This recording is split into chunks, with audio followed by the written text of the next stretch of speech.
Big week for President Trump and other world leaders as they get set to meet here in New York for the UN General Assembly.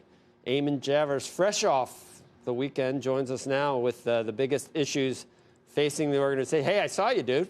I saw you asking those questions. Oh, yeah, that was Friday. The president had a press conference. I got to ask him a question in the East Room. You were everywhere. You were everywhere.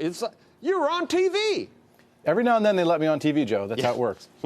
I know. Does this count? I mean, you're on every morning. I don't understand. That's what my kids say. You were on John Oliver. I go, yeah, I got my own show, thanks. But anyway, go. It's nice to break things up from time to time. The president broke things up a little bit yesterday. He was on his way to the UN General Assembly in New York, but he took a side trip to Houston, Texas to meet with Indian Prime Minister Modi at an event in Texas called Howdy Modi. This was sort of a unity event for the two leaders in Houston yesterday. And while the president was traveling, he was asked whether or not he would meet with the Iranians during this week's UN General Assembly in New York.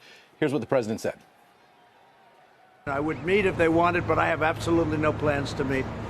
We're doing very well. They're not doing well. They're having a hard time. And I'd like to see it be a great country. I would like to see Iran be a great and very wealthy country because it has tremendous capability. It has tremendous people, frankly, and tremendous potential.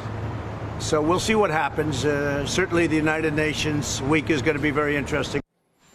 So the president arrived in New York City last night for the UN General Assembly. He'll be there through Wednesday this week. He's got a slate of meetings with foreign leaders on his schedule. And, of course, that Iranian issue is going to be looming over the entire week. The question of whether or not the United States will take military action in response to those attacks on Saudi Arabia. And there you see some of the foreign leaders that the president will be meeting with during the course of this week, some of whom are facing political crises of their own at home. All of that against the backdrop, Joe, now of this unfolding political dilemma for the president here in the United States after admitting over the weekend that he did, in fact, speak with the president of Ukraine about Joe Biden and his son. That is causing Democrats to increase their calls for impeachment of the president. The president himself says he did nothing wrong in those phone calls, Joe. So a lot of drama this week in New York City. Right. It's a lot of drama every week, seems like sometimes, Eamon, but that's the latest, the drama du jour. Today's drama du jour.